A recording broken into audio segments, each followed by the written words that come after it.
Hello everyone and welcome to our discussion. This is our first discussion of the second KKNK Virtual Gallery supported by Absa. I'm Dineke van der Walt, the Visual Arts Curator for the KKNK, and I am delighted that you are joining us here. Before I introduce the various curators to tell us more about their exhibitions, I'd like to introduce the overall theme we're exploring. For this collection of exhibitions, I wanted to turn the lens inward to explore the often invisible and private side of our lives, the inner lives of our feelings. Each of us has some sort of relationship with our emotions. We either know how to use it to our own benefit, or we might be in the habit of ignoring it. We might be emotionally aware or intelligent, or sometimes really confused by our own emotions.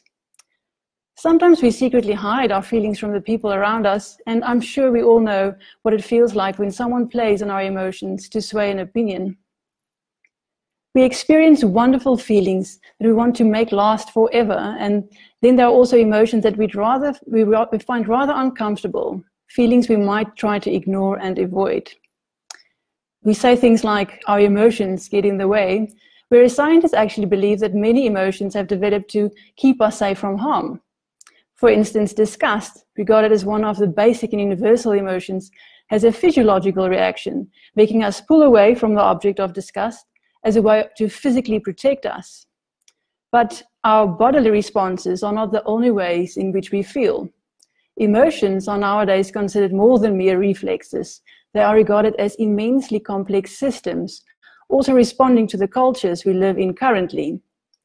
As products of the cultures and very specific situations in which they exist, the number of emotions we might feel is in fact infinite. Emotions play such a big part of our lives, and yet we often have difficulty expressing and explaining our feelings to others. For this reason, I thought it would be beneficial to get a group of thinkers and feelers together to dig a little deeper and to see what we might discover through art. I decided to ask curators to dig into the theme and present their own take on it through group exhibitions, as it felt important to get as many perspectives as possible together of both curators and artists. So what we present to you here is 6 group exhibitions, each presenting a unique way for viewers to explore some of the more subtle nuances of the ways in which we feel. The curators we have are Fatza Muchemwa, Joan Mayberg, Christa Swart, Donovan Maynard, and Dr. Paul Bayless from the Absa Gallery. We will now give you a short overview of each individual exhibition as a way to lead into a group discussion about the interrelationship between art and emotions. I'll start with the first exhibition, which I curated, called Amplifica, a medley of moods in miniature. Since we decided to explore the variety and unique qualities of emotions, I wanted to bring a large collection of moods together. Amplifica collectively presents emotional responses in miniature artworks of 28 artists. I was particularly curious to see what would emerge when a vast variety of emotional responses was brought in relation to one another. And sure enough, as soon as the artwork started going up onto the virtual walls, I saw certain themes arise, such as art as a way of expressing our feelings. This often happened through the visuality and materiality of artworks and the process of making. Artists such as Liesl Barry express environmental anxiety. You also see this in the artworks of Hannelie Kutsia and Bevan de Wet. You can also see expressions of love and care, as in this work of Roger Langdon. Another theme, art can also be a form of cleansing, providing an opportunity for purging and cleansing of emotions, a moment for catharsis, something that Sophia van Wyk speaks to with her sculpture. Art can also be a trigger, as in triggering intimate nostalgia. You might observe this in some of the works of Isak Buys and Johan Stegman. Art might present us also with modes of escapism. It might capture and show us an environment outside of ourselves in a moment of escapism from our everyday lives. Examples of this you'll find in the works of Amabel and Luhanri Bakker. Or related to this, artworks can activate and awaken our imagination. This you'll see in some of the pieces of Hannelie Taut and Chris Slabber. In contrast, Art can also be a way of grounding ourselves, something that Elise de Beer's works speak to. There's something quite powerful that happens when physically putting hand to paper or any other surface to write, to draw, to doodle, to make. Similarly, methods based on repetition can also act as a way of centering yourself and working through emotions, such as the repetitive actions of stitching letters on fabric, as Erika Littig did in her works. Art can also help us realize the meditative benefits of repetitive action, such as daily drawing practice, as Olivia Burto explains in her statement for this artwork. But art can also be a way of discovery and a way for us to discover and unpack unique emotions. Simone Farah's work, for instance, depicted chiseling impact of experiences on us, showing how it might create unique formations of beautiful cavities. Janet Dixon's speech bubble euphoria, or I can't keep it in, represents that bubble of excitement and anticipation when something great is coming your way and you just cannot wait. And lastly, but not in the least, Maybell and Marna Stratum's works bring our attention to the unseen spiritual connection that humans experience towards the animals. These are only a few examples of the variety that you can discover in this repository of feelings. I hope you'll enjoy the discovery. Our next curator is Fatza Muchemwa, and her exhibition is titled, If You Think About It, Just Knitting in the Meantime, or Progression. Fatza, welcome. Thank you, Danica. So I curated, If You Think About It, Just Knitting in the Meantime, or Progression, around the exploration of the liminal space between chaos and order, and how we might deal with the emotions that might arise and relate with the world. The exhibition is about three emotions: Viatai, Meeting, and the Meantime. You'll notice that most of the work is wax on paper and explores two or three of these emotions and are imbued with meaning beyond what they are. These three emotions are indicative of the times we are living in. I've been thinking about how artists show this in the technique, practice, or process and subject matter.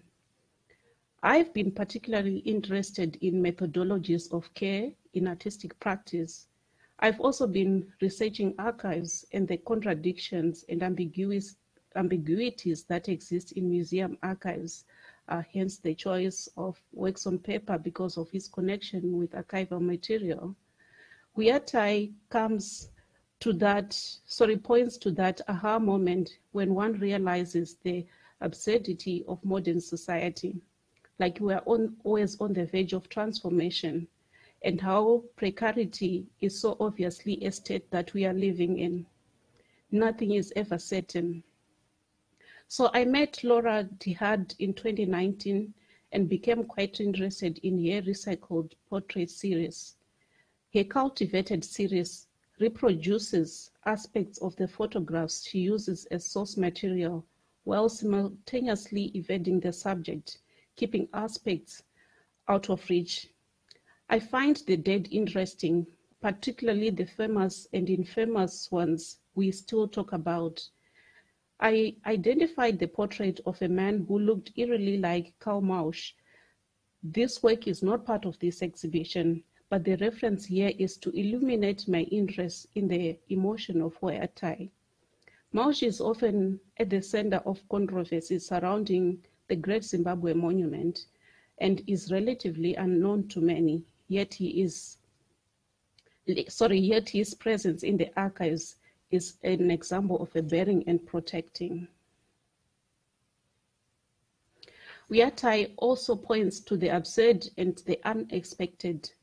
Take, for example, Evans Mtenga's Chamagel and consider how the naked female body is treated weirdly in society. People are constantly begging to see it, but once they do, there are comments about the body that is seen, or how society talks of how girls mature faster than boys, but infantilize them when it comes to holding positions of responsibility or decision-making. or how Lillian Magodi's work, Roko Rwamai, talks of a mother's helping hand when we know parenting is not the preserve of women. The emotion of meeting, which is my happy place, is an on the outside looking in feeling, kind of like attending a Zoom meeting, for example, or a Zoom wedding or a party, but not compelled to say anything, just happy to see how everyone is okay. Franklin Zingai has spent years perfecting his process. His method of choice is card print. Card print, which Zimbabwean printmakers borrowed from Namibia via Chico Chazunguza, allows for different textures and flexibility for variation during the different stages of the printmaking process at an affordable cost. Joe Roth's Basidio is inner looking at the inner workings that are less seen than the obvious outer realm. Kathleen Shetty's Sawoti River offers a look at a family history, exploring what it means to mind the past, to explain the present, and invoking the idyllic, the calm, and meditation that comes with the printmaking art practice. The meantime is a favorite phrase of many people. So, for example, while we wait for the main act, we will have this filler program in the meantime. We are showing up. We are all the culmination of our lineage's history and experience, and feel fitted to represent our ancestors, but showing up anyway. Admire Kamzengerere, through his work Host, offers layering as an exploration of his identity following his father's death. Senzo Shabangu and Yulin Liao reinforce the idea of putting on your grown-up boots and making a mark. Mukudze Mzondo's Muchiround, Hustlers, explores the hustle culture that characterizes Zimbabwean society and possibly ask what drives hustling and marginality. At the core of this exhibition is owning up to our feelings and naming them. Thank you. Thank you, Fatza. I really like the idea that you are also taking a meditation and the fact that we need to name our feelings as an important departure point, along with the material of your artwork, the artwork in your exhibition. I think it's a wonderful things to keep in mind as we continue through the different exhibitions. Thanks. Thank you. That was really very insightful. Our next exhibition and curator is Joan Mayberg, and the title of his exhibition is Paint.Verf. Joan, welcome. Thank you, Dineke. My aim with Paint.Verf was to draw attention to paint as a form of emotion or energy or life itself or memory of life, and not only as a medium to convey meaning. If meaning was to be found, I would hope that it would reside in paint itself, in texture, in the use of color, in application, in materiality. In the absence of a theme based on subject matter, it is my respect for their mark-making abilities that led me to select these 13 artists. Apart from the sheer exuberance of paint and painterly skills, I was drawn by their use of paint as a residue of memory, of lived experience, not only in sepia tones, but also in the use of paint, a painstakingly process, as opposed to the instantaneousness of camera. In this respect, I refer to Karen Preller's work, tracing memory to that fragile moment just before it vanishes, and positing paint as a deed against forgetting. In the same vein, Jaco van Schalkwyk conjures reality as an interplay of pressures. And since art is all about sensations, as Gilles Deleuze pointed out, van Schalkwyk's paintings are not representational in the first instance. as was the case with Caspar David Friedrich's painting as an example. Ronel de Jager and Heidi Fourie both offer presentations of nature in paint in such a way that the object is obscured. The main aim is not representation, but focus on the subject as observer, the painter as shaping nature in paint. Cobus van Bosch uses paint to capture human emotion in his untitled paintings. In the absence of titles, the viewer has to read the paint for clues and the energy of brushstrokes and the narrative of colors.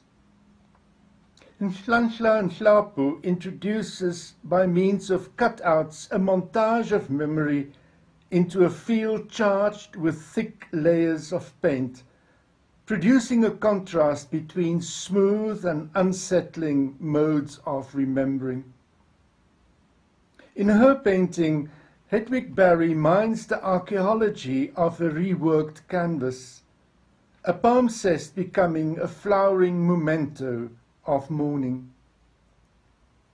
The painted surface as manifestation of memory becomes a leitmotif in this exhibition.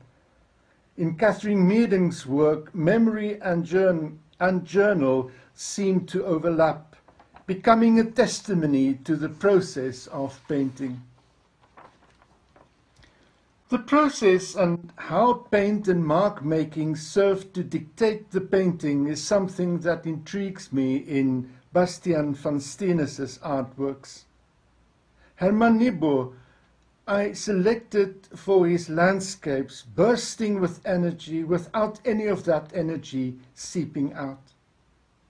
Raw energy is something Pauline manages to capture and negotiate in her paintings. With her layered strategy, she creates up close an energy field that is mesmerizing. The use of color, carefully considered as in Olaf Bischof's compositions, is pure joy to observe, as is the textured use of color in his homage to modernist abstract painting.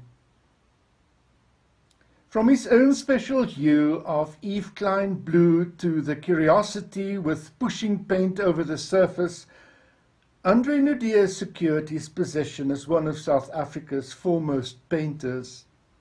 What I admire in his work is the continuous search in terms of pigment as subject. The paintings need to be seen up close. In the meantime, zoom in. One day we might be able to revel again in the face-to-face pleasure of paint. Thank you for offering me this opportunity. Thank you, Joan. What a fantastic exploration of paint. I really enjoyed your insight into each painter and the way their paint really speaks to emotion. Thank you for that. It was wonderful.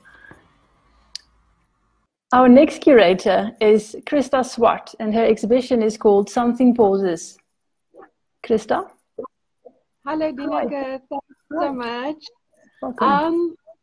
Something Pauses is an exhibition that I curated around the ideas of living in the moment, a floating world, suspension, or lightness. I wanted to explore different avenues of escape, modes of communication and dialogue that is free from the constraints of time. In many ways, the artworks in this exhibition does exactly that. It subverts time. These artists chose to explore moments of pause, moments where stillness replaced the theatrical. A sort of suspension of disbelief occurs, and anything may be possible. Through demonstrations of metaphor, play, virtual reality, and meditation, these works also offer the reader an opportunity to live in the moment. Concepts such as living in the moment and being suspended can also be traced back to the Japanese term ukiyo, meaning a floating, fleeting, transient world. a loose description or reference to the pleasure-seeking aspects of the Edo period in Japan that ranged from the 17th to 19th centuries. Artists from this period often produced woodblocks, pictures ranging from the floating world, and these works contain scenes from history, folk tales, travel scenes, landscapes, fauna, and flora. The term is also an ironic homophonous allusion to an earlier Buddhist term meaning a sorrowful world, which is ironic because this exhibition greatly seeks to escape the pressures of the current moment and the sorrowful world that we are currently experiencing. In its modern term and in its modern usage, the term ukiyo is also referring to a state of mind, emphasizing that we're living in the moment, detached from the difficulties of life. Stephen Rosen's scenes offer satirically animated figures and symbols suspended in a mirage of sorts, drawing the viewer into a magical realm. For him, the paradise is lost, or the paradise lost has been found, rather, referring to humanity's constant search for the utopian ideal of paradise, which seems precariously crowded. Contrastingly, Alexia Vogel's imagined paradise, the work called All My Birds of Paradise, rejects the logic of time in order to reach a space and state that is more felt than perceived, a space of sustained reverie or suspended sensation. Jane Croche Hall explores memory, excitement, and childhood enthusiasm through her medium and playful experimentation. She introduces a moment of anticipation where the artist or perhaps the viewer can expect something magical or random to happen. Marguerite Ruse's works, Spring or Jump, highlight a longing to escape to nature. For her, they are symbolic of an imaginary world, providing a breath of fresh air, a moment of freedom, perhaps alluding to the Fernweer, an antonym of Heimweer, that we are feeling, unable to travel and see places. Enveloped in the imagined landscape that these works provide, she feels unbound, weightless, and afloat. Thank you. Thank you, Krista. It's wonderful to see the ability that art really has to transport us to different worlds, sort of an island in time where we can escape reality and sort of explore different realities than the ones we are in currently. Thank you so much. Thank you. Thanks. Our next curator is Donovan Maynard, and his exhibition is called Feeling Things. Donovan, Hi. Welcome. Thank you. Thank you. Feeling Things brings together a group of artists tasked with exploring the emotional link between object and owner, drawing inspiration from all of the items we gather. Each artwork in itself is, of course, an object bursting with emotive potential, from the playfully sentimental ceramics of Alessandro Papada to the tranquilly pensive teardrop canisters by Chuma Maweni. Our relationship with objects starts early, says psychologist and author Christian Jarrett. The idea that we can own something, possess it as if a part of ourselves, is one that children grasp by the age of 2. And by 6, they exhibit something called the endowment effect, placing extra value on an object simply by virtue of it being or having been theirs. And this phenomenon carries on into adulthood. In a survey conducted by the Heinz Company, nearly 60% of participants said that they had an emotional attachment to a favorite mug. About 40% said their special mug was irreplaceable, and about 1/3 said they would be devastated if it broke. Reflecting on this, I realized that I too had grown quite fond of a particularly generous stoneware mug at work, coincidentally made by Alessandro Papada. To me, this mug is like my own holy grail and my go-to when it is time to load up on the much-needed personality-giving powers of caffeine. Think about it for a bit. Do you have a mug, or any other object for that matter, which you tend to gravitate towards and cannot fathom losing?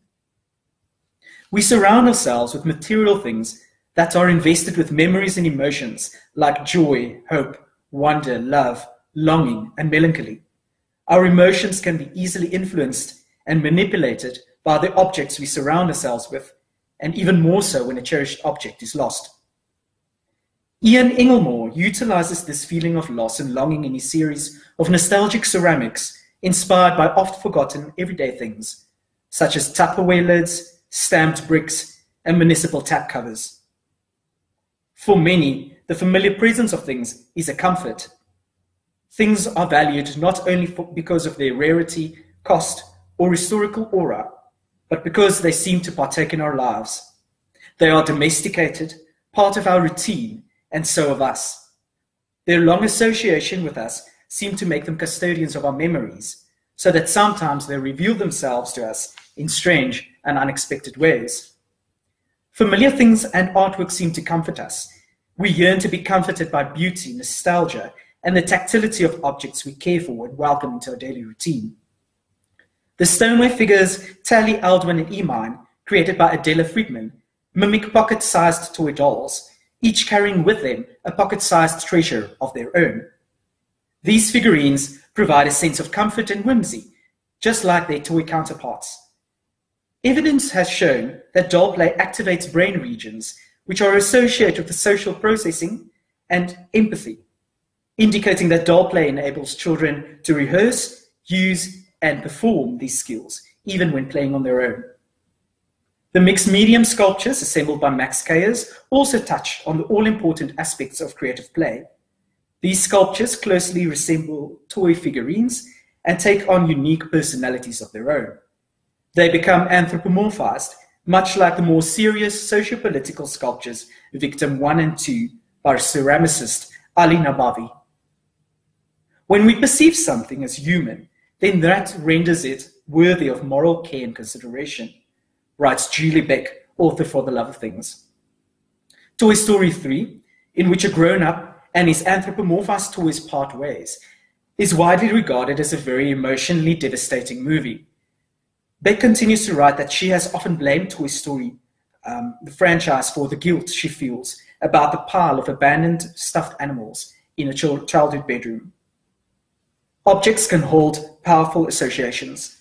Sometimes we hold onto belongings because of the attached memories or ideas, not because that they are useful. Things play a key role in symbolizing and cementing interactions, relationships, while shaping our own identities, emotions, and personal narratives.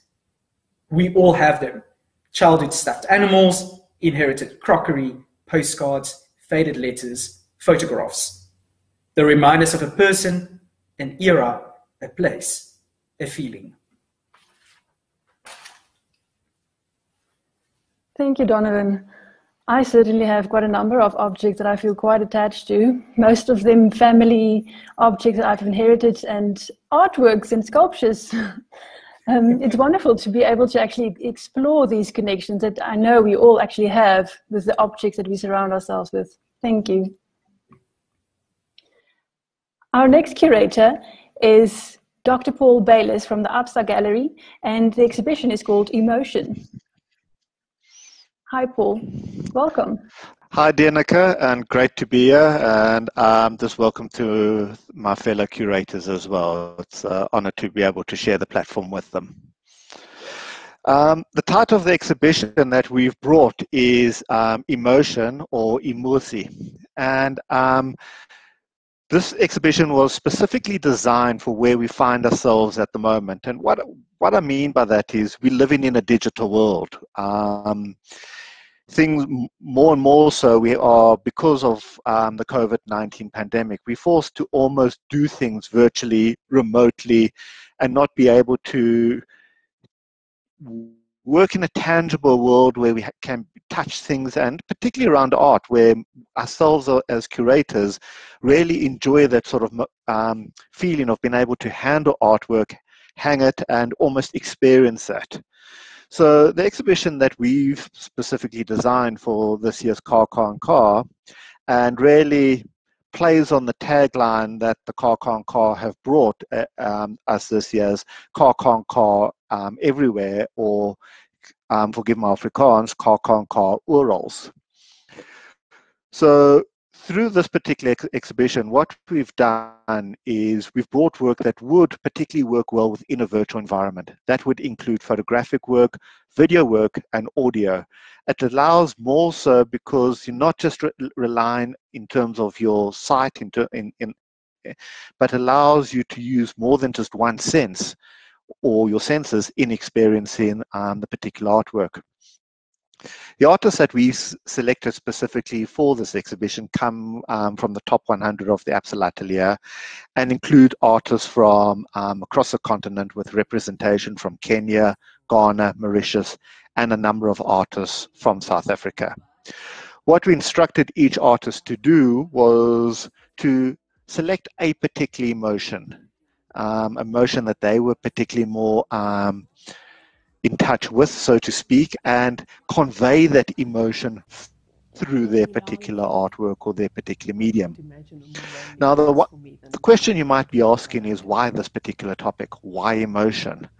Well, when we look at emotion and we unpack it, we find that it is actually a universal language.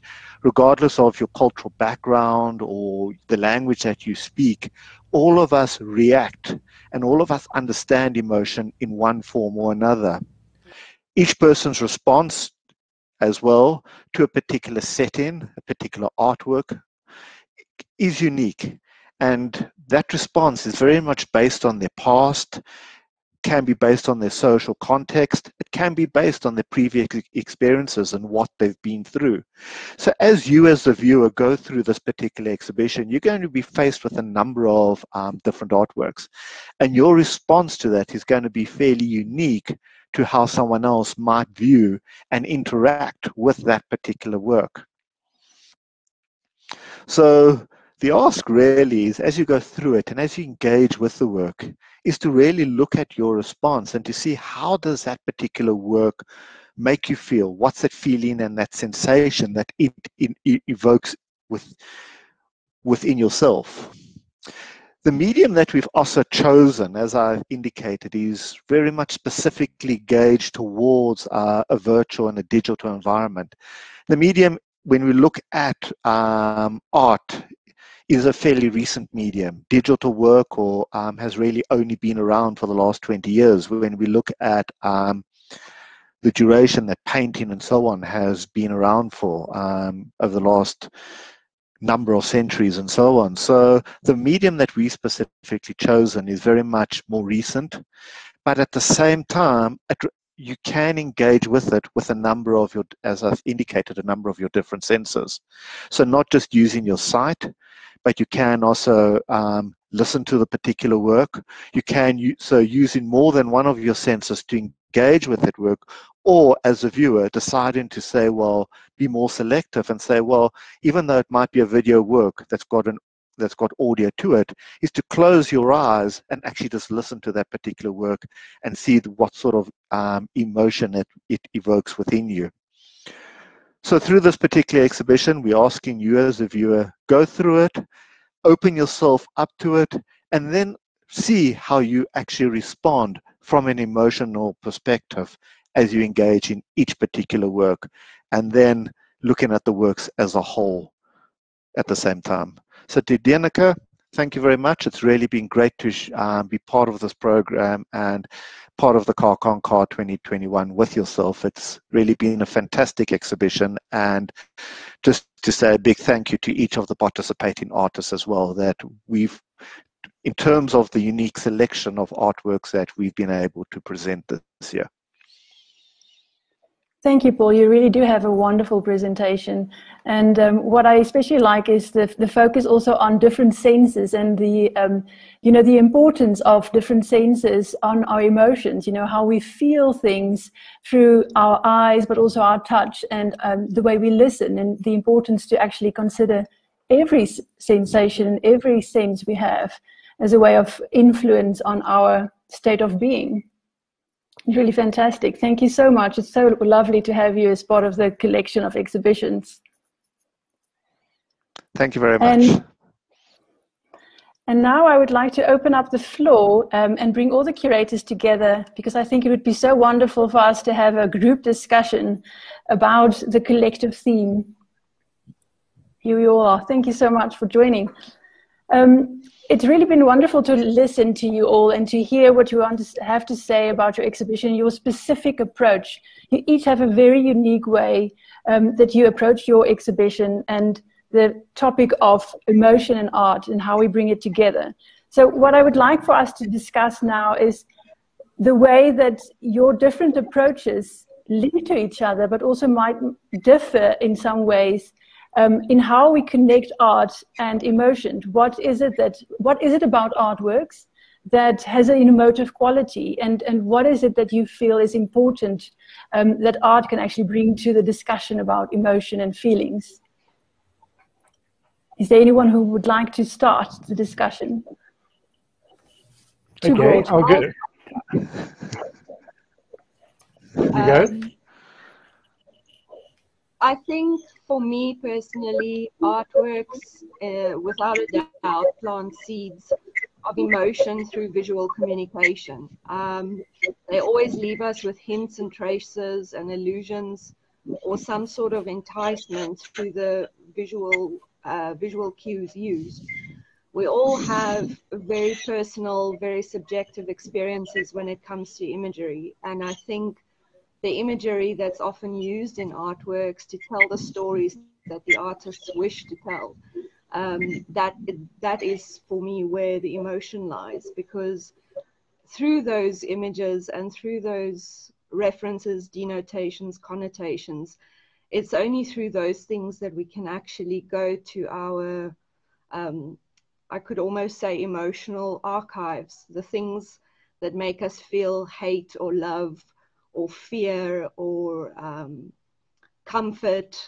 There's a catharsis that happens when you look at an artwork where you get to find an outlet for these emotions.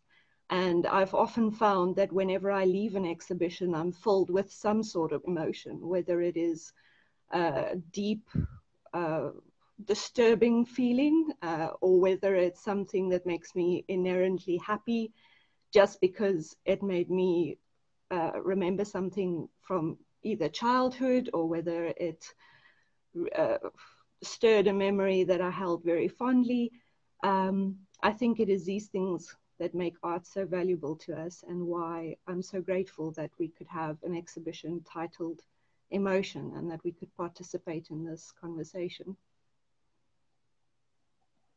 Thanks, Krista. Yes, I think it's, for me, something about us feeling in relation to other people. I think sometimes we learn more about what it is that we're feeling through other people. And I think sometimes specifically through the artworks of other people. You know, they can maybe sometimes capture something in a way that you've never been able to capture in words or in your own art. And just seeing it in a certain way sort of brings an emotion, or sort of strengthens it, or give it life, or just a way to understand it better. And so I think, you know, we are relational human beings, so we connect to people in that way. And I think that's also how we connect in a way also with each other, is through the emotion that we see in artworks and how it's expressed. And I also quite like the idea of what you said about the catharsis. Do you maybe just want to go to the origin of that? I know you know where it originated. Okay, so catharsis was originally explored by Aristotle, mostly to ascertain the effect of the catharsis on the body in relation to what's the word I'm looking for, in relation to a theatrical performance or something in theatre. So ideally, it would have been either a feeling of fear or pity that would evoke a empathetic response from the viewer.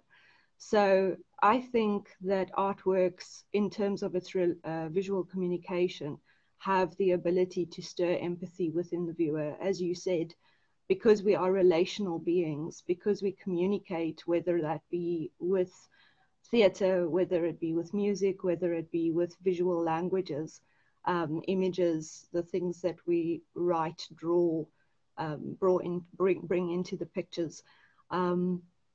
I find it incredibly interesting to think of the idea of a catharsis, of a purging of emotions when you look at an exhibition. And I think it's especially necessary nowadays when we have nowhere to put our emotions, because we're not necessarily allowed to interact with one another in person. So we have the artworks to interact with, and that is where we get to exchange these emotions, which I think is quite beautiful. Yeah, I must say, I really also like that. I think we, obviously during these times, we all have a lot of emotions, perhaps with nowhere to go. And yeah, this is a way of exchange. I quite like the way you put that. Thank you, Krista. I think also maybe one more thing that we can explore, because 3 of the exhibitions really link emotion with the material of the artwork itself. So Johan, your exhibition obviously specifically talks about the paint and paint as a vehicle, and Fatza, your works, the works in your exhibition are all on paper, and Paul, your exhibition is all digital, and for me that's actually it's quite wonderful. Donovan, yours obviously links as well as the physical objects. And I quite like the idea of these different materials as vehicles of expression.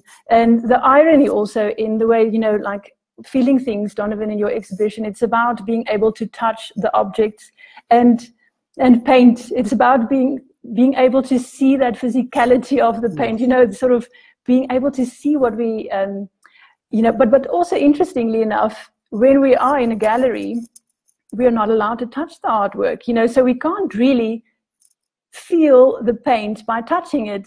So what I'm thinking is that we do actually usually feel the paint and the other materials through our eyes. We can feel through a different sense.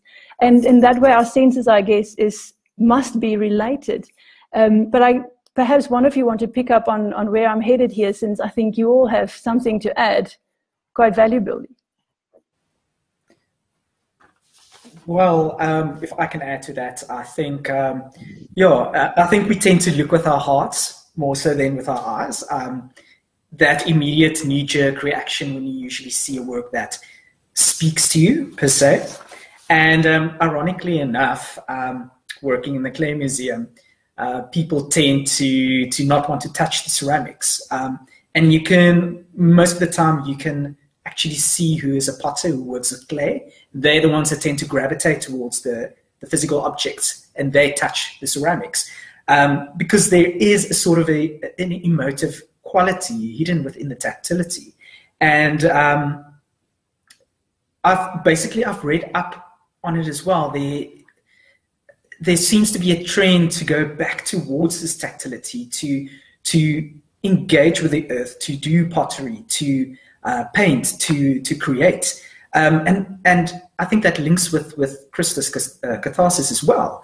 The act of creating, you reach a certain type of homeostasis by engaging with the work, thinking about the process. There's a sort of an intuitive feeling that happens. So, yeah, if that makes sense.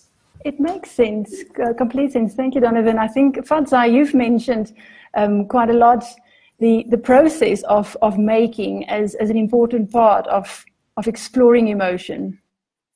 So I've been thinking about how the process itself is kind of meditative, and the calm and meditation that comes with an art practice like printmaking.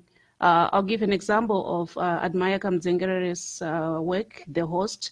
You see that he uses 3 different types of printmaking, and it's kind of like a layering. So it's kind of like peeling, and how that process itself can be about how we can unmask our emotions.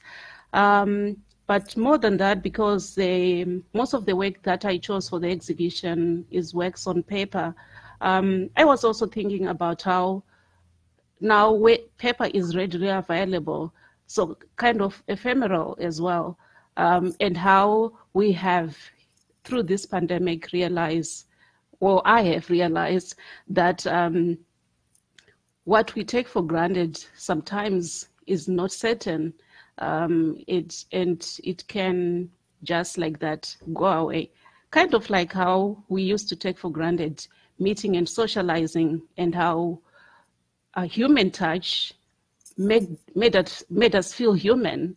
But we no longer have that. We cannot afford to have that. Yeah. You can no longer feel that connection in the same way. Yeah. It's remarkable. I've also, in the exhibition of Amplifica, the miniature exhibition, realized that quite a lot of artists find the process of making as a grounding practice, sort of a meditative way of repeating the same process, maybe stitching over and over the same sort of action as a way to sort of ground yourself and your emotions, or having a daily practice of drawing as a way of grounding your emotions and finding a sort of repetitive, meditative way of dealing with things. And I've also had this one artist, Olivia Burto, also said that she realized at some point that she was going back to the same space in her parents' garden and drawing the same environment over and over again as a way of believably grounding herself and stabilizing and centering her emotions. So I think there's so much that we can explore in the method that one uses for making things, and the way that actually also links to how we feel or how we can manage our feelings and emotions.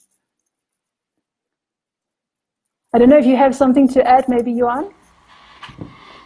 I want to return to the notion of emotion playing a role in observing art, and the whole cathartic element that Krista is related to.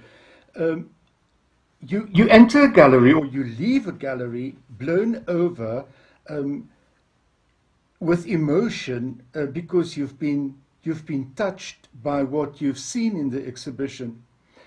But on the other hand, we tend to approach an exhibition from a purely intellectual kind of position. The first thing you do when you enter a gallery, and you go up to an artwork and you look for the title in order to get an entry point, a cerebral entry point, in order to understand what the work might mean.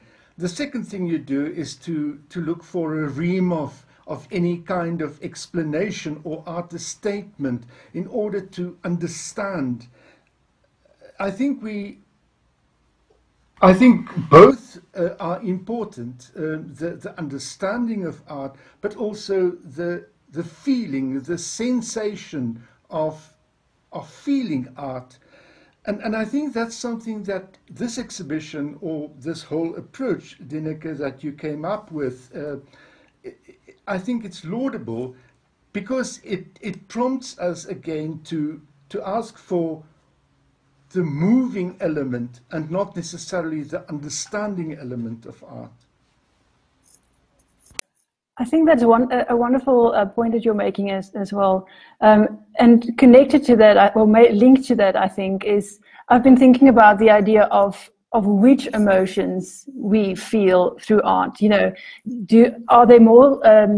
there specific emotions that are regarded as more important for art to sort of make us feel, or can it be either positive or negative? And do we see them as equal? Because I think in some point, to some degree at least, we've tended to regard, the difficult emotions sometimes as more important. And I wonder I kind of wonder why, because, if we consider where we are at this point in time, for me at least, it feels that we might want to consider creating an equal playing field for both positive and what could be regarded as difficult emotions. Because obviously on the one side, it's important to have you know, the variety of emotions, and difficult emotions are there to be dealt with, and to be, you know, we have to feel all the different ways in all the different aspects of life. But it's also important, I think, to, you know, be able to focus on the positive emotions and to be able to dig into those as well. And I think, Donovan, that's also where a lot of your artists and artworks play, I believe.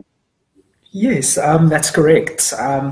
Lots of the artists that I approached actually went back to their childhood roots, and many of the artworks, if you look at Alessandro's ceramic Lego blocks, for example, goes back to that idea of play.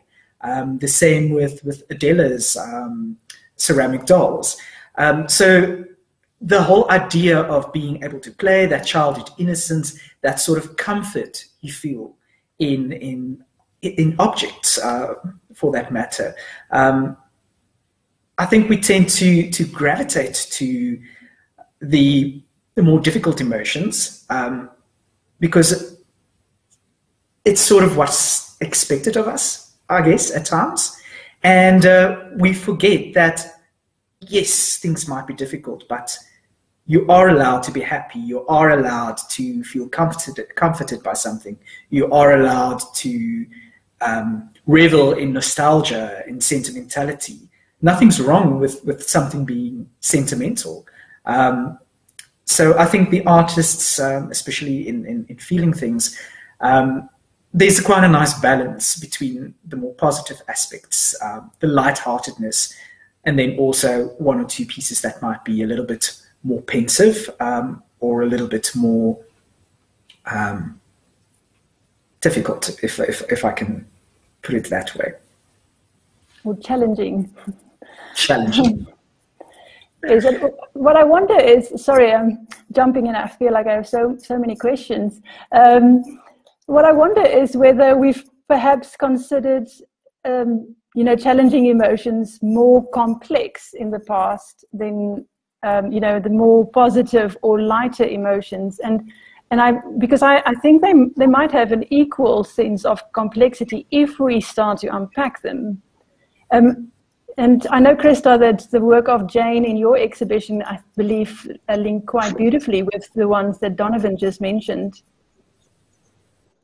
Yes, indeed. I think the ability to be able to go back to those childhood things that seemed to be a simpler life, that was uncomplicated, a time where you were unaware of the struggles of the outside world or of the adulthood, there's something sweet about it. There's something that when you start to play and reminisce and anticipate and sort of just go back to that childhood simplicity, there is a certain beauty that emerges in the frivolous, in the light-hearted side of life, where we can for a moment allow ourselves to feel some sort of happiness, or even just remember or take it back to memory, even if it is that far in the past.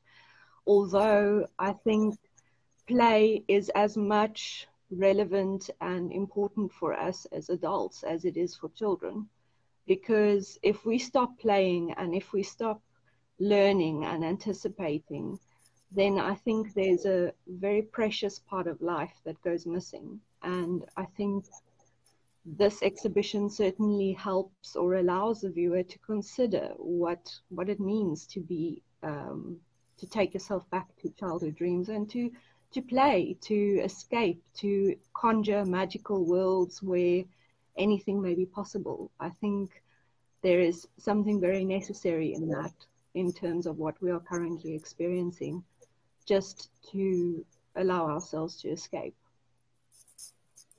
Art as a form of escapism. It's definitely a very good quality. But then again, art also has the ability for us to sort of really explore certain very specific emotions. And I think sometimes certain mediums perhaps lends itself towards being able to capture certain emotions. I know, watching the films and the way that photographers position certain scenes, the lighting and, the color, the darkness, how they capture mood with light. It's quite a fascinating thing to explore, especially, and also what I also like, Paul, about the video works in your exhibition is that the sense of time that you have to spend with video works, they ask of you to be present for a certain amount of time and to really pay attention. Whereas I know painting, obviously, you need to be captured, and it doesn't ask you, as for any specific amount of time. So you can choose to stay there all day, or you can, choose to just see it in passing by. But a film specifically wants you to sit still and give it attention, which is quite a wonderful thing to explore. Well, I don't know if you have anything to add. No, you're right there, Danica. What I would want to add, and I think, it's besides just looking at emotion from the perspective of the viewer, because, I mean, emotion, let's be honest, covers a whole lot of genres. So it's not just in terms of the arts. It's, I mean, you can think of it in terms of plays, music, writing as well, poetry. It evokes that sort of emotion. But the artists themselves puts that emotion into their work. As they produce, whether it's a painting that they're doing, or a print work, or even a video or audio sort of work, they put in their heart and soul into it, and then sort of putting it out into the public space for the public to then almost interpret it, engage with it. What that does do, and I think it touches very much on what I liked what Johan said earlier, where he said he would have liked to have done his exhibition without actually having put up the title of the work in that, allowing the viewer to actually engage with the work. Because in some cases, you can actually engage with the work, not really understanding what that work is fully about, but it evokes a huge emotion within it. I know in some of my earlier days, in terms of my journey as a curator, where I came across some of, works coming out of the Renaissance period and things like that, not really fully understanding what the work was meaning, but walking away from that work, at times feeling tearful, other times feeling joy, but not really fully grasping that work. And I think that's the beauty of emotion, is it allows you as the viewer, you can interpret that work from your perspective, relate to your circumstance, and then take that on your journey with you. So it allowing from that, in sense, that sort of juxtaposition of the artist putting the emotion into their work, and you as a viewer taking another perspective from it. Whether that is with painting, where you can keep coming back to that particular work and almost stand in front of it for a whole day, so to speak, and actually allow it to take it in, or a digital work where you might have, let's say, for 4 or 5 minutes, engage with that particular work.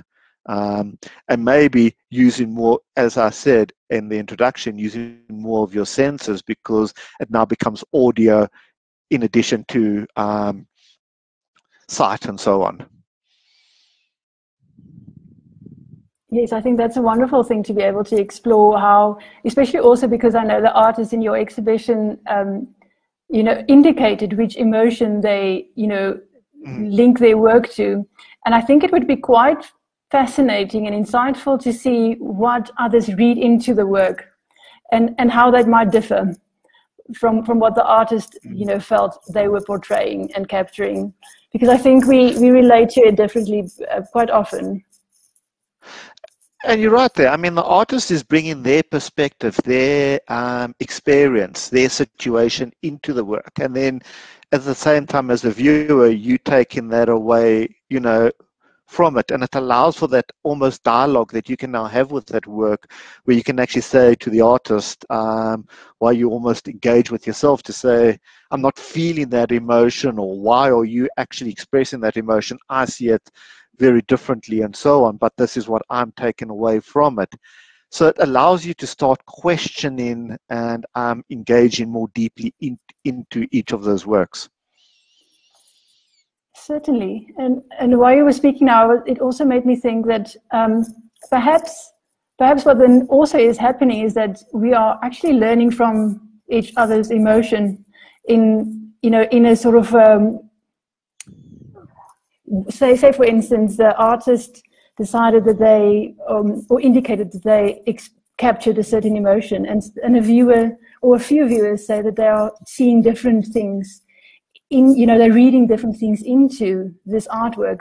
I think it usually, what I've seen, is quite insightful for artists to learn what it is that other people are reading into their pieces, because I think that's perhaps a way for them to create more awareness within the artist, also of how someone else might see certain things. And I think so maybe we are sort of forging our emotional intelligence together as artists and viewers, if we find a way to be able to, connect and discuss these things. Yeah. If I could just add, which also just came to me as you were saying this, is where we find ourselves at the moment, in terms of the emotion that we would experience through that work, because we're having to experience it in a digital platform. And I think, Krista, you mentioned almost, we we want that sort of tangible relationship interaction with people, and we can't have that in terms of where we find ourselves. How does one's emotion now differ from when you actually experience that particular work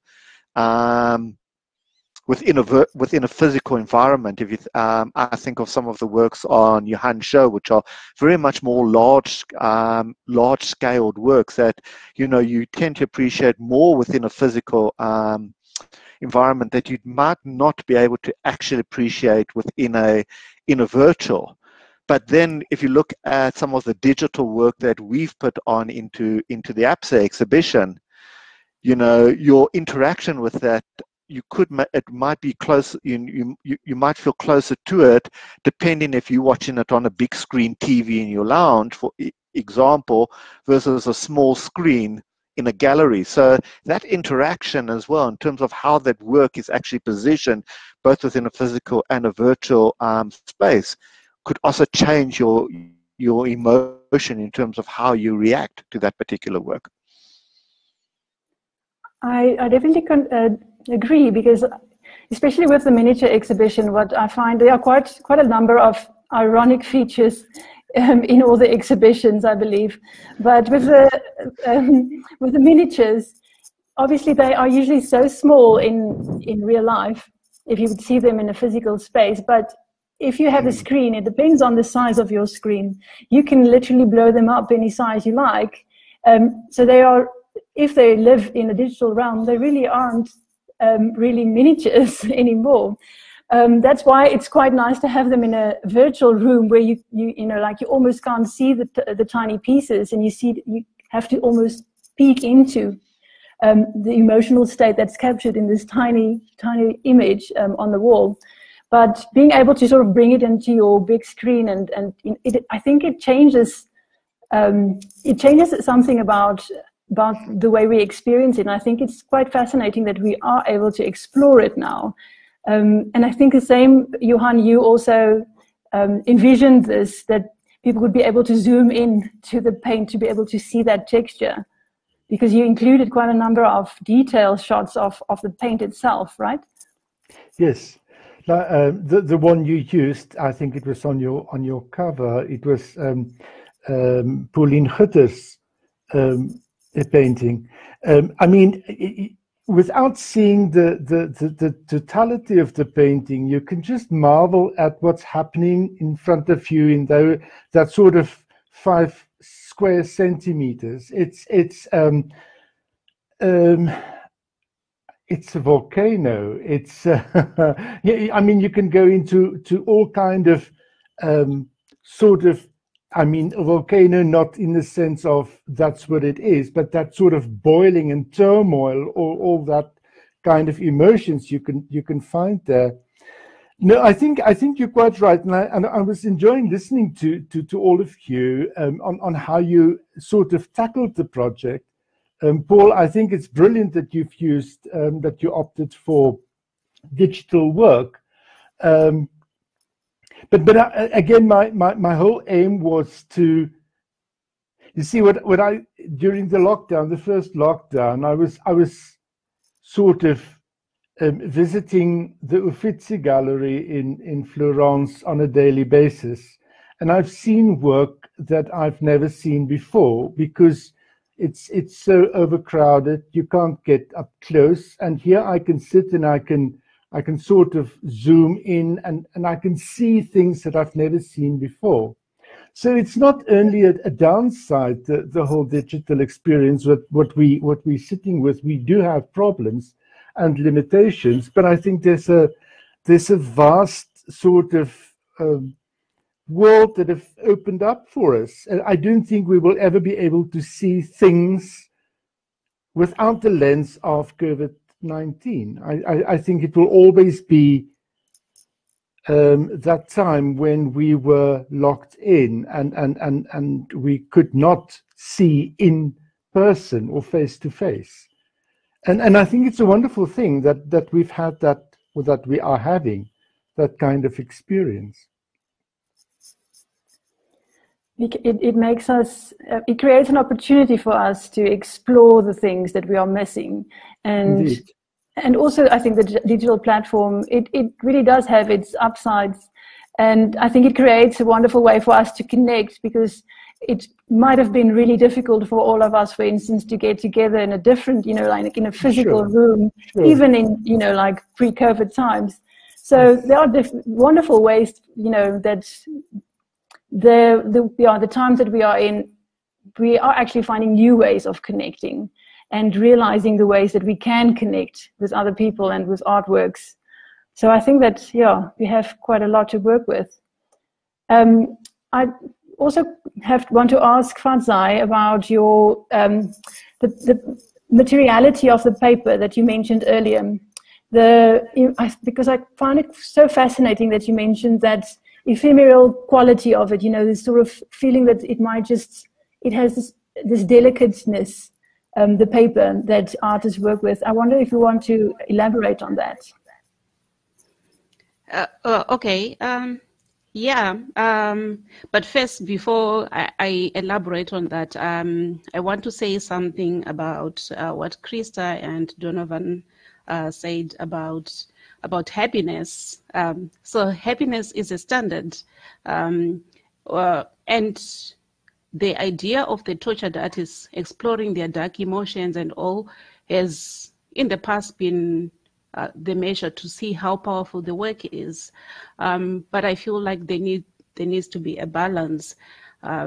Since the start of the lockdowns, there's been kind of like a tyranny of positivity, this constant pressure that, you need to be happy, and I feel like there's been this process of trying to weed out bad emotions, not realizing that those ugly feelings might be the impetus we need to fully embrace our environment, to be in touch with our feelings. So embracing the darkness as well as the sunlight and the flowers. To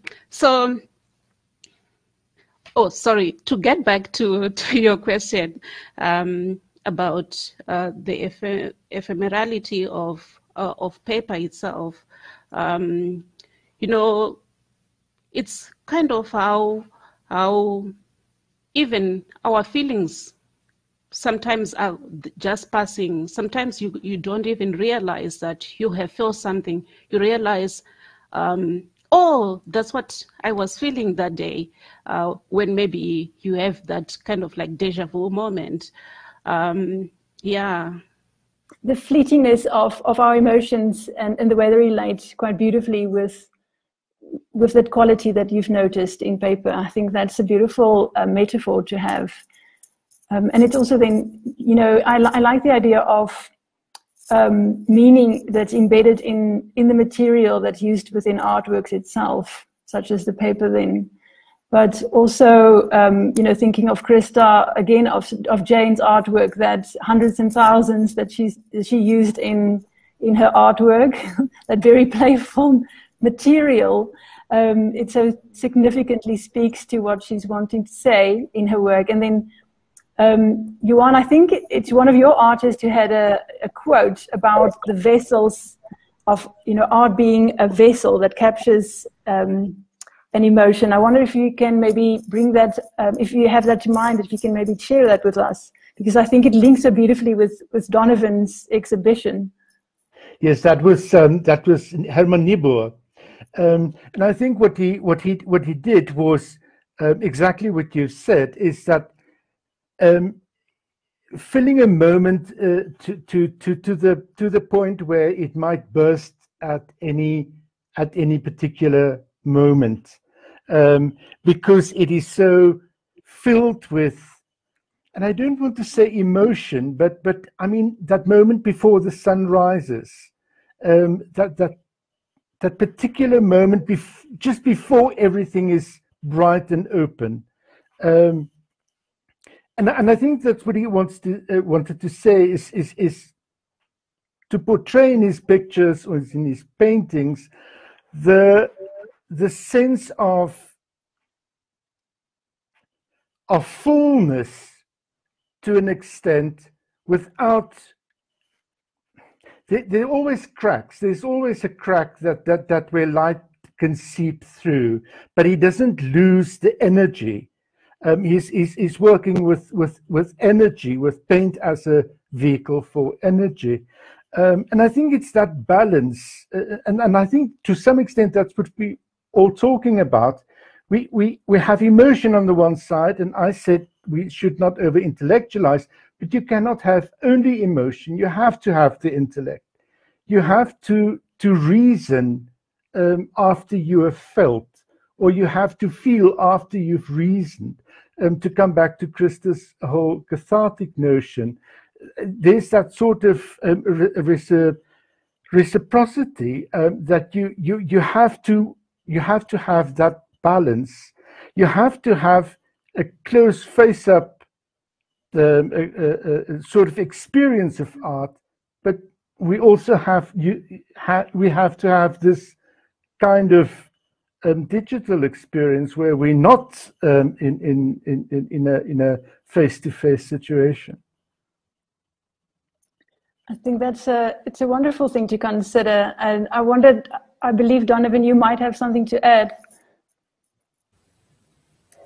To add to that, basically, I think if we go back to the creation process, artists, I think, intuitively undergo a sort of a melancholic contemplation.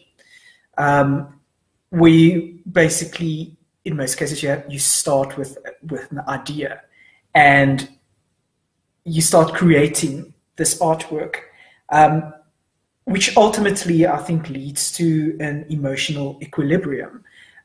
Being able to work through your feelings, being able to work through your ideas. So being able to be pensive about it and think what you're creating, what you're doing. So the one, I agree with you on, the one can't go without the other. You cannot have a I think therefore I am without an I feel therefore I am. That's wonderful. Quite like that. Donovan, I almost forgot that you wrote your master's, I think, on melancholy, if I'm right, in art history.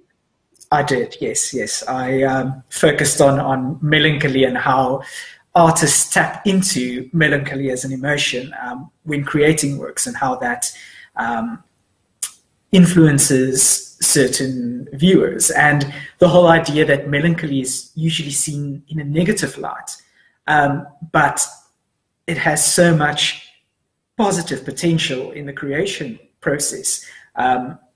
Melancholy, I think, especially and connects us with artworks, with objects,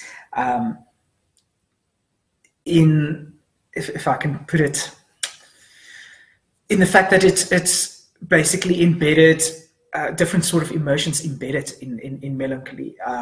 It's very complex, and it can be, I think it can be, I think if it was a long time ago, so I can't remember all of things, but melancholy can basically be traced back to early art historical contexts. I think the Greeks started referring to artists in particular as a melancholic creative, or melancholic creativity, and I think you can also link that specific emotion to artists such as Edvard Munch. I think most people remember his artwork, The Scream. Frida Kahlo, yes, and Vincent van Gogh, just to name a few examples. So artists intuitively tap into that melancholic and nostalgic emotion when creating their work. So basically, yeah, that's what that specific thesis was about, just to see, does it have any positive impacts? Does it help with the creative process? And I think in the end, it really does help with the creative process. So what you're actually saying is that strong emotions can be fuel for artists to be able to create, and a sort of an inspiration or the fuel, I think is even better, as, you know, yeah, as a creative juice almost, that we might even need emotions in certain circumstances to be able to create, to express, because I think maybe perhaps if you have so much that you want to burst, you want to find an outlet, a way to express it in some way, and sometimes that way is through certain art forms. Yeah, and it doesn't have to be just painting or potting, or it can be other expressive ways. Gardening, for example, writing, music is the most obvious example as well. There's always singing, exactly, to get back in touch with these feelings and create an emotional equilibrium, just to sort of balance out when you might think things may go a little bit too awry, when things get too tough, or to just balance it out. It's a wonderful form of expression. I don't know if anyone else has something to add. One more thing that I'll ask, and I'm not sure if we actually have have a way of answering this, but what I've noticed through all the discussions and the artists' statements and so on is how they mention certain materials that they use, say for instance watercolor or line, like printmaking. So that the process of making and the color itself that they use as a language for certain emotions. And I find that quite fascinating, something to explore. And I'm not sure that it's even a question, because I'm not sure that it's something that any of us can really answer, but I wonder if any of you have any other thoughts that might connect to that idea of the way that, lines and color add to the artwork and its emotional power, let's say. I think if I could say, sorry, Fatza, I'll be quick. I think for me, the idea of the medium is the message comes to mind, thinking about mediums that talk to specific emotions. And yeah, I think it's an interesting thing that often emerges when we're discussing art, where I think it's very important to consider the medium that the artist uses to convey their message, as that is often where the devil in the details lie, if so to speak. What do you think, Fatza? You stole the words right out of my mouth. Okay, I'll add that specifically color, in a given example of Senzo Shabangu's work in the exhibition. He uses the color red a lot in his work. So when he was growing up, red was a forbidden color in his church. And when he left the mission in Mpumalanga and moved to Joburg, he started questioning why it was forbidden, and now he uses it for artworks that are very important to him. So whenever you see red in his work, you know this work, besides the subject matter, it's very important to him. Yeah. I was wondering specifically about color also, so I'm glad you touched on that. Because I think it also features quite a lot in Paul, in like in the films, the way that obviously there are certain elements that in photography and in video that brings about the emotion, I think, that is captured in. And I wonder if you have any ideas, because I know there's some of the artists that have use color quite a lot as a way to convey a message. They have, and I think it's also a combination, particularly within the works that we've got, color and sound, where sound is working with color and bringing in that emotion as well, because sound itself plays a very important role, or not necessarily important role, but can add to one's emotion, I should add, in that sense. So it's some of the works you can see a vibrancy of color coming through, but others more, use very much more subtleness.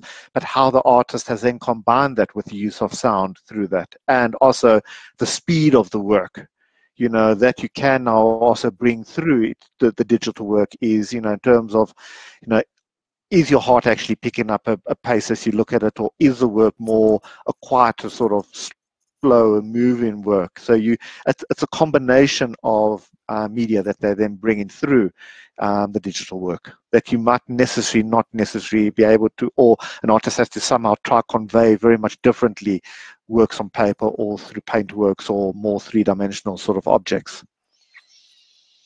Yes, you're very right. I didn't even consider the notion of speed, but it's wonderful to actually sort of explore the medium itself and what it is within photography and film that captures, that can capture emotions or feelings differently than in other mediums. I quite like that.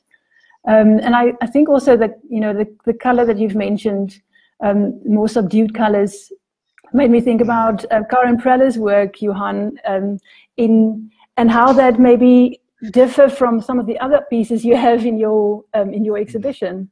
Yes. You see exactly what Paul is saying, that instantaneous photograph, you take the image, split second, it's there, and then Karen would work from those family snappies to create painstakingly over long periods of time a painting.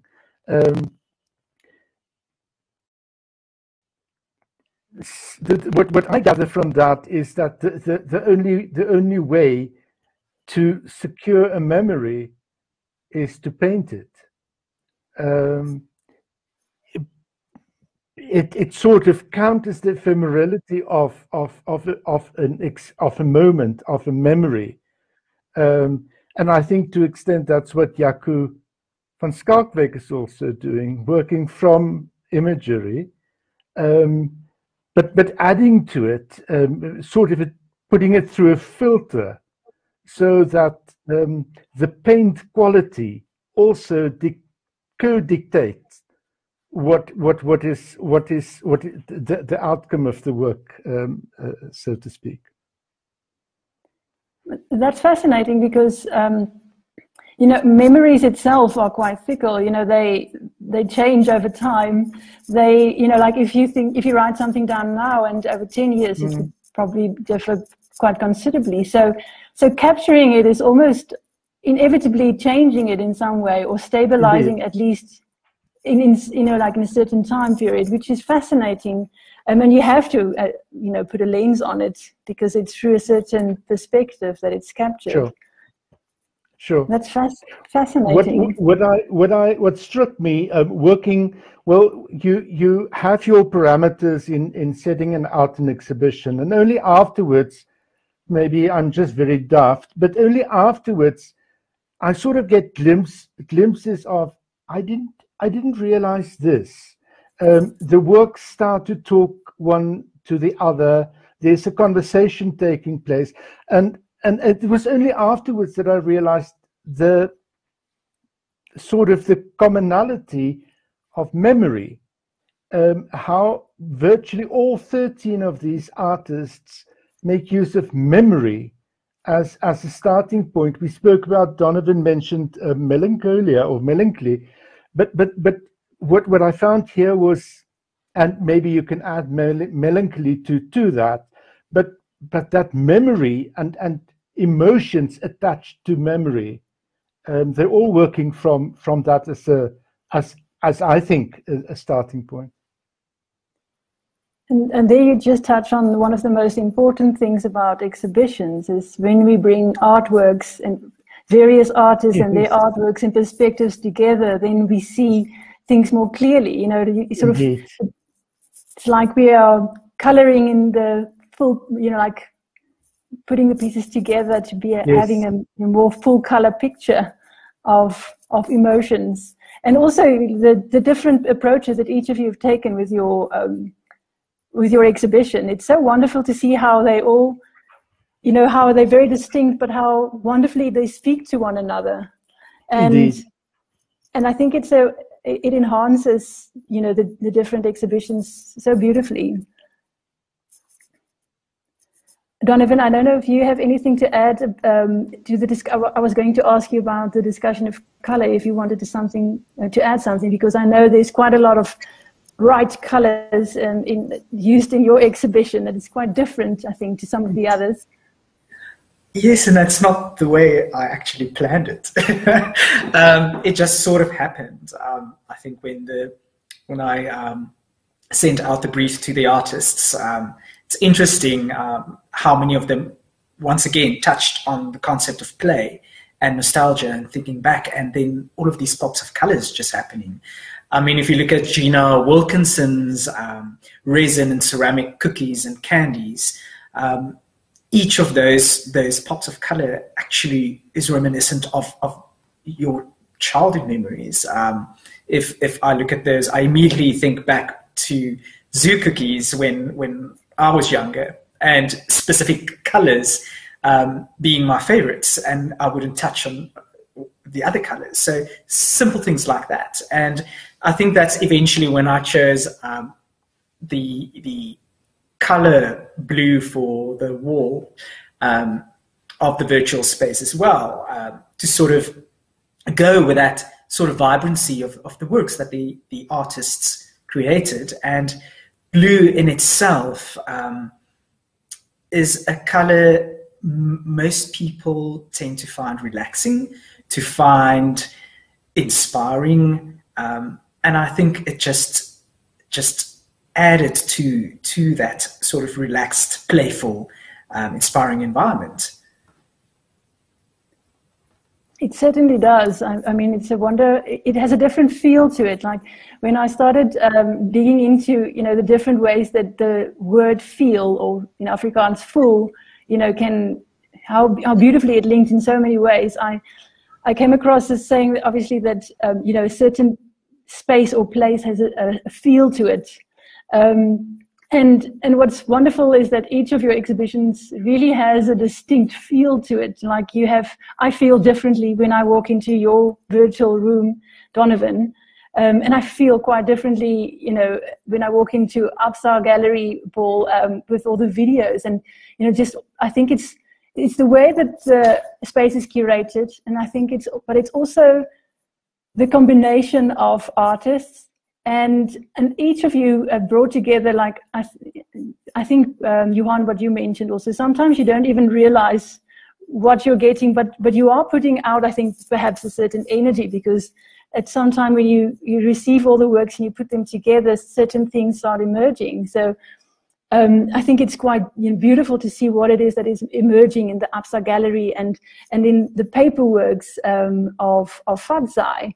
And all the texture, I think, Krista, we haven't even really touched on the amount of texture you have in the artworks on your exhibition. It's lovely because I really want to touch those works of Marguerite, but I can't. So yeah, I think it's lovely to see how we've explored the notion of feel, how we feel with our senses, but how art makes us feel and how we can feel through it. So I think it's really a wonderful collection that you've all brought together. I'm so proud to have you all as as a combination of exhibitions as part of the KKNK gallery, and I'm so pleased that you all said yes to curate group exhibitions. And thank you so much for sharing your insight with us tonight. It's been wonderful to learn more about the way you think about your show and the way you've curated it. And I think we actually have quite a lot more that we can explore if we have more time. So hopefully in our curated discussions that would come up later, we can dig into each exhibition a bit more deeper even. A big thank you to all the curators for all your effort and insight for this lovely discussion. And to all the viewers out there, I hope you enjoyed this as well. I also want to give a big thank you to Absa for supporting our gallery. Without you, this would not be possible. And a big thank you also to all the artists and curators for all your efforts and your artworks. It's wonderful to have you all as a collection and the insight that you bring to all of us here. I want to encourage all of you to please visit the KKNK website to walk through our virtual rooms, to visit each exhibition and to see for yourself which emotions you'll find and which ones you enjoy the most. And I also want to bring your attention to the fact that we'll have a number of discussions in the following weeks. So please keep a lookout on our social media platforms for more information. And I hope we'll see you soon with the next discussion. Please enjoy our Gallery of Emotions.